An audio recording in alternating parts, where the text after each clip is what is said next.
See? Good morning. Good morning, good morning, good morning, everyone. Good morning. Welcome to Monday with the Moors. Monday with the Moors. Monday with the Moors. I am Terrence Moore Sr. Good morning. I am Cheryl Moore, and happy post holidays. That's a nice. As we're actually that's- going that's into a nice the way of putting it. second phase of holidays, actually. You know what? This holiday has been very, very interesting, at least for us. This was our first empty nesters Thanksgiving holiday. First empty nesters holiday period. That's a very interesting feeling in reality, to say the least. We have, of course, our oldest Joshua, who moved out earlier this year, and he did come by with his significant other, and they ate with us for Thanksgiving, and then they did the other side Thanksgiving fellowship dinner elsewhere, and then our youngest is in Spain. They went to her family's house. I mean, getting into the rhythm things. That wasn't his first move on. I mean, he was just transitioning right along with all of us. Well, that's He'd true. been on his own. So if you follow my Facebook page, you will notice that I had to set rules because for the past few Thanksgivings and Christmases, Josh would come over to our place. And I remember Terrence taking a picture of him in our beverage center, just loading up all the sodas one time. We're like, are you taking that back over to? He just sat there like he was doing nothing wrong. It's all good. So that was when he was living on campus. Yeah. He's never lived on campus. He was in his apartment. Well, yeah, same difference. You just let me tell the story. Go ahead. Go ahead. What you're saying. I do too. So it's just a different perspective. I really, when the child said he was going to come back, I didn't think the boy was going to come. But do you know he came back? Not only did he come back, he didn't come back with no bag, no hay. Just, he did go wash his hands. That's the rule. Yeah, you can wash your hand. But he just started taking stuff out the refrigerator. Like they came, he came over, he came back. Well, at least he said hi. He kept his word. So I am now navigating this thing, and thank you to all of you that have shared your stories, but you didn't warn me that they're gonna eat your food. They come hungry. Thank you. Now I know. Sometimes I'll just offer, because we're in the same city. But yeah, especially if I haven't seen him in a while, if I want to see him, just cook something that I know he wants. It's bait. Call it what it is. But now I didn't know it came with, on that, I don't get my good stuff back. I'm not talking no cheap stuff. It's glass Tupperware, the good hefty stuff that can take the dishwasher. Then I get, you don't have my stuff. You want to tell me Duke the dog ate it? No. Mm-mm. You're supposed to bring the Tupperware back to get more food. No, he decided to leave the Tupperware at his house and come back and get new Tupperware. Let me tell you, the Holy Spirit ain't gonna let me go, but so many years being dumb. And let me tell you, I was like, Dollar Tree is my best friend. You taking I'm cheap going stuff. there. Not only that, you write foil and anything else in there. I was like, yeah, this will work. Because yeah, we can't have that. Anyway, it was great. One of the things that Terrence and I have always prayed to the Lord about was, we're in different days. You learn what to do. You learn what not to do in terms of what works best for you in your relationships, your partnerships. And for us, growing up with our children and realize we were growing up was a big deal to us. And we continue to grow up. And life has thrown us some heavy things in our face. I'm quite sure we're not the only one. This is our lives, so we can say what we want to say, but we appreciate, and I was giving God gratitude for allowing me to be a part of my young adult, my children, our children's lives, you know, with Katasha and Josh and TJ. And who's Katasha is Terrence's daughter that was born before we, outside of our marriage and relationship, another relationship we had, but I'm mini mom in her life. And I tell you what, the blessing to be a part, one of the things that I didn't want to take advantage is being a part. And I think we do this in all of our relationships and partnerships. We take it for granted that people don't have to include us in their life. Yeah, that's true. My children owe me no obligation to have a relationship with me. They are not obligated to talk to me, to fellowship with me, to call me, to laugh with me. It's what you build. And I think sometimes we take it for granted that we are entitled or our children owe us. And that's one thing that I work really hard at doing, is seeing them as the little adults that they are, the little people adulting. And we're all adulting. And, you know, that weight gets really heavy. So for that, how old you are, this Thanksgiving was, especially as older I get, giving gratitude for their engagement, for their love, for their time, for, you know, allowing us to be a part of their friend, you know, not a part of their friend circle, but to know their circle, their spheres, and to be that, and to be grateful for that. There's nothing worse than being shunned by your children. Like, I can't, as a mother, I can't imagine that. Like, I am intuitively, prophetically, you know, always engaging, praying for my children and celebrating them, honoring them in their manhood, in their rightness, in their Blackness. And I think we need to start just extending that gratitude, not just toward our kids, but all of our relationships and partnerships. People literally owe you no relationship. They are not obligated to entertain you or engage you or to invite you in their life. And that's a real reality. I remember we were pastoring in a traditional church. When I say traditional, formation of pastor, building people, programs, community work, praise and worship, the whole process. And the brokenness of families, or, you know, when we first started and you begin to see those things mend over time, but it's the fact it's broken. You know, people are not talking over dumb stuff. And one of the things I've learned is the difference in generational differences can be very, very vindictive, very full of vices.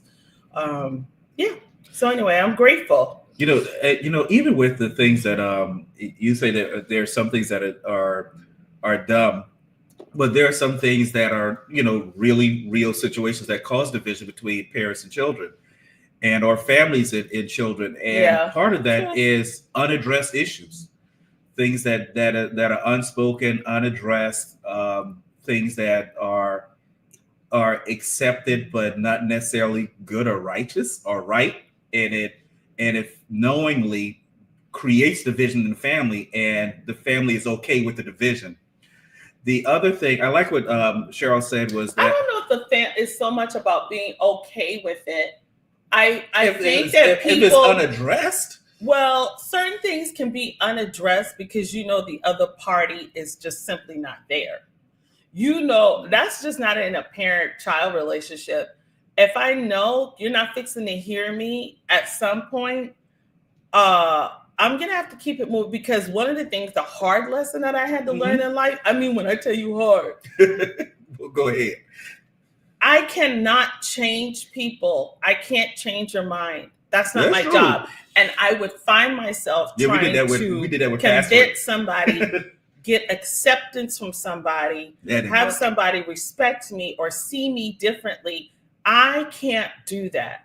That's their conscious decision. That's true. And I used to take that upon myself. See, that's how we get trapped in people pleasing. Please don't make me go on that whole tangent. Because you can think I'm rude, you can think I don't care, but when you have these unspoken expectations and control methodologies of people's lives, and you think you have that control, sometimes we take advantage and we abuse the privilege that people give us. And I'm talking across all the board. I have to respect the boundaries. I can see that happening. Right. So I don't feel, it is, and I do agree with you, babe. Like some of this stuff, it is, but if you're not it says, come, let us, don't make me go into work, but let us reason. The word is the word. Come, let us reason together. When you take that upon yourself and the other person if you care, remains resistant. And I'll leave that right there. All right. Go ahead and leave that right there. But you know what? I like this other thing that Good morning, Apostle King. Morning. You know what? This is another thing that I like what you said, is that kids are not obligated to have relationship with us. And at first, when you said this before, and it's like, you know what, that kind of settles right, but doesn't settle right. But I really had to really think about how we raise our children. Is the fact that we don't feel, one, they didn't ask to be here. They didn't ask. They didn't go, hey, I'd like to put an application to come to Earth at this point. They didn't ask to be there. They didn't put an application in. There was nothing there on their docket to say, hey, I really want to enter into the 21st century around this time. And I do believe they choose parents after they put the application in if they do that. But I digress. But the thing is, They didn't ask to be here, but it is our obligation as parents to care for them in every way possible to the best of our ability. And I know in the previous generations, there was this mentality of, well, in certain people in previous generations, you owe me. I raised you. I've invested in you. I paid for this. I paid for that. So putting that obligation and that debt over the children, and it's like, but we didn't ask to come here. Y'all decided to be intimate and voila, produce me. And now you want to put that on me like I asked to be here. Like, no. I don't think. Well, let me finish this part, I don't think it's an intentional put that on you. I think it's just tradition. But check this out, though. We've heard this before, and I'm not saying we've heard this in our families. I'm just saying we've heard this at some point, like, yo, you owe us. You owe us. Yeah, you owe me. And it's like, here's my thing. Wait, did he put that? I have a question for him. No, wait a minute. I want to know. Do you feel that way? Do you carry that? Do you have that principle? I know. No, you know what? I want to know why he answering. You keep talking to us. No, he's saying I owe him probably because of breakfast or something. No, I want to know if you think your children owe you. Well, why he? Well, bring it up. But okay, but see, here's the thing, and the reason I'm going down this aisle is the fact of when we put that on our children, that can create an issue with our children of you owe us, and they have this like I didn't ask to be. They could have this thing I didn't ask to be here. But the way we raise our children is we raise them in love. We raise them relationally, where that to the point of it doesn't even feel that they owe us. It's like, you know what? I just want to be around mom and dad. I really just want to do this for them because I love them and I care for them. It's not so much if I owe them, but it's just relational. We don't want to put that kind of debt on our children. It's relational. They're going to have their own conviction. We raised them in the Lord. We raised them right. But that reality is a fact that I would not want to put that on our children or anybody in relationship with me. Or anybody in relationship. I knew you were going to say that, because how we think it's just your children, but it's just how you deal with your relationships. And it's in one. Terrence would always says this: if it's in one area, it's in another area of your life. And how you relate to people means that could be very transactional, right? No, they don't. But if I treat them when they are young, I know that they will take care of me. Right. It's relational, right? It's very how relational. You treat them, how you manage, possible. how you deal with that relationship. And that's a principle across all relationships. You know, when you see it's a big I, little you are child, I am parent, I am true, right? I am dominant, I am over you. Those dictatorship, Lord help us with Jesus in January. We ain't even in January yet. You already speaking January. Lord, we probably need to be on here doing prayer every day. Look here, prophetically. Geez. Anyway, I don't want to get into that because of that stuff. Just because we just talking, they all lie. So anyway, we're not going to make it political. Let me just—that's another more live. So when I went, but that we knew that, and in that part, it's how you deal with all relationships where you're looking for something in return. Right. So when it becomes a business, that's transactional. But I also think it's trauma. It's internal. It's when you don't value yourself that you then come out. It's free will. God gives us free will. And that free will and liberty is amongst all of us. Mm-hmm. And so when we come out like that and we come into this domain of dominance and what you should be doing for me, there's internal lack. That's a lack. That's true. Of self-value, self-worth. And when you do that, you're putting that responsibility to somebody else. And now you want to know why your kids ain't coming over for dinner, why they ain't calling you, why they ain't texting you, why they don't want to be bothered with you. They're not going to go, listen, nobody's going to go to hell. And then you flip the scripture, honor. We want to flip the honor scripture. Well, don't take kid. Honor thy mother and father so that thy days may be long. Don't stacking like a fool. Don't piss your kid off. I mean, you know what I'm saying? Yeah, he does. But it's accountability in relationship on both sides. And my big thing is equity.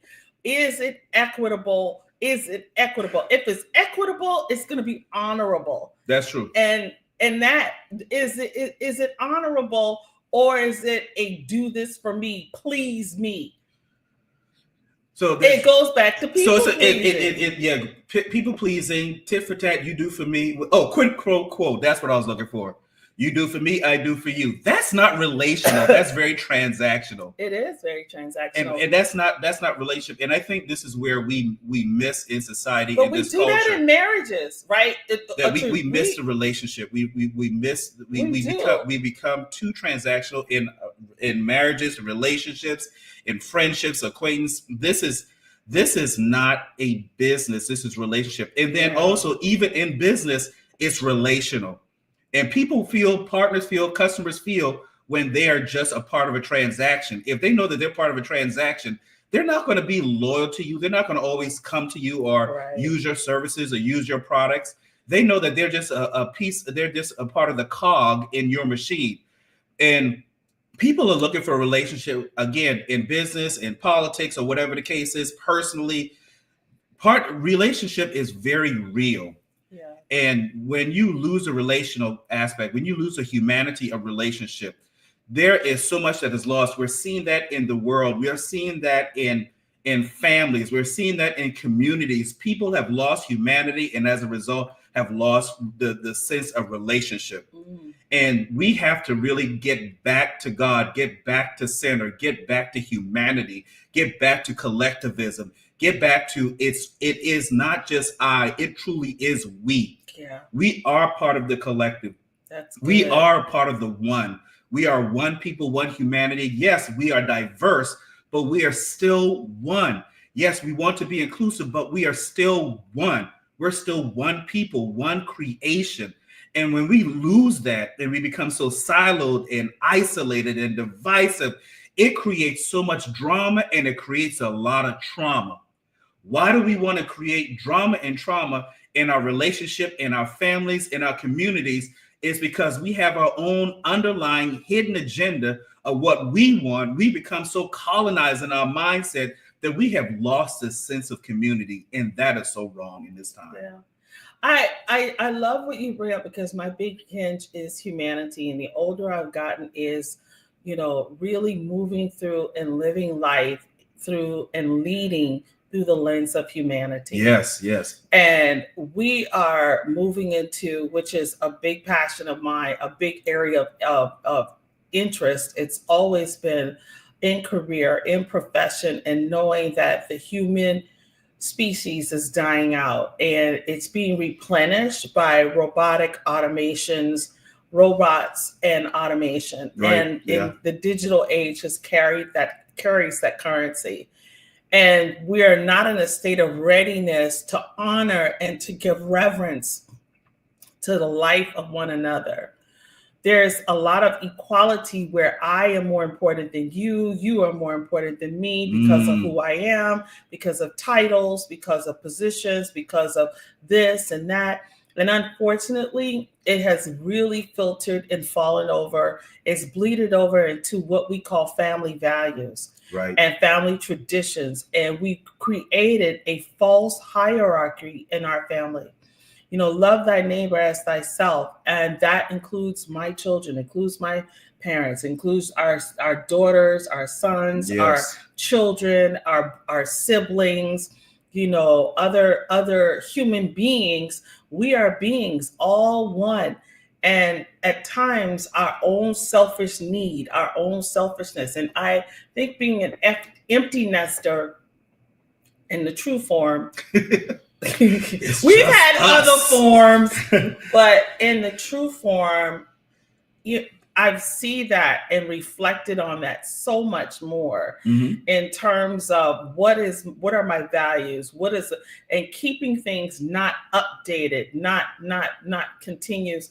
It blesses me more on my media pages to see families, to see intergeneration, to see the honor and the respect. Yeah. And if you don't have that and you are at that point where you need to check yourself. What am I doing that I don't have that? Why is that not here?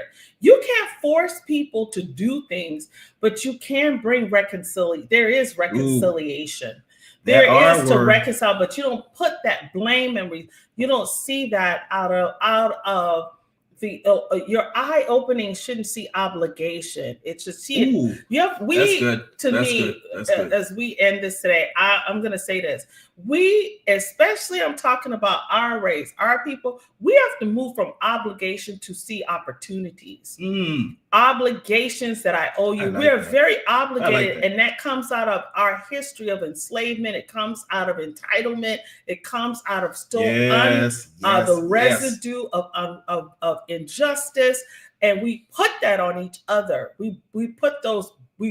We want each other to bear those burdens, but we have to come out of that to see the opportunity to clear that stuff, to cleanse our generations, to make a new path for the future generations that will live. I mean, if we don't do that, we're not going to have a human species. This is going to be Earth robots. AI in full effect, iRobot in full effect. Right. Or take our human parts and integrate it into robot and automation. When people die, they're going to use body parts. Don't make me get into all of that, because that's not fake. That's for real. That's not far off. And you're gonna try to figure out if this is a full human being or partial or fractional. If this is a fractional being, because that's where we're moving, real. People. That's where we're moving. Well, yeah, as long as Mr. Musk is active. It ain't just him. It's okay, now watch what you say before they cut our live. We calling them people name? Him. Him. Cybertruck Tesla person. What are we saying? What is the moral or the theme for today? I want to see honorable and equitable relationships. Right. Honor, because I realize in relationships that's laced with humanity. Yes. I mean, rap should be sewn in. The hem of it should be humanity. The hem of the garment is humanity. Come on. Hey, glory. And to see that on that Monday morning. and what do you need to do if the ball is, and it is in your court, it's in everybody, it's twofold on what our responsibilities are in our lives to do that, because truly time is not on our side when it comes to honoring life and love being extended beyond the borders of just the bloodline. It's lifeline. Absolutely. Wow. We covered a lot in a short period of time. Thank you for joining us this morning. Thank you. I hope you enjoyed your holidays with family and friends, and so many of you had Friendsgiving. Definitely be safe. This is a very interesting climate that we're currently in. Be sensitive to your awareness, and we must also be community minded. It's not just us, it is everyone. If one is affected, all is affected, whether we want to believe that or not. We cannot remain isolated. We cannot remain divided. We cannot remain in a mindset of it's just me, myself, and I. Yeah. Your actions affect other people. Other people's actions affect yours, whether you like it or not, directly or indirectly. But do your part of really being a positive light and a positive force and a positive energy in humanity, in community. Because it does benefit not only it will benefit you primarily, but it will benefit so many more that's beyond your own scope. So be right, be righteous, be positive, and just be humane. God bless you. We out. Until the next time. Peace.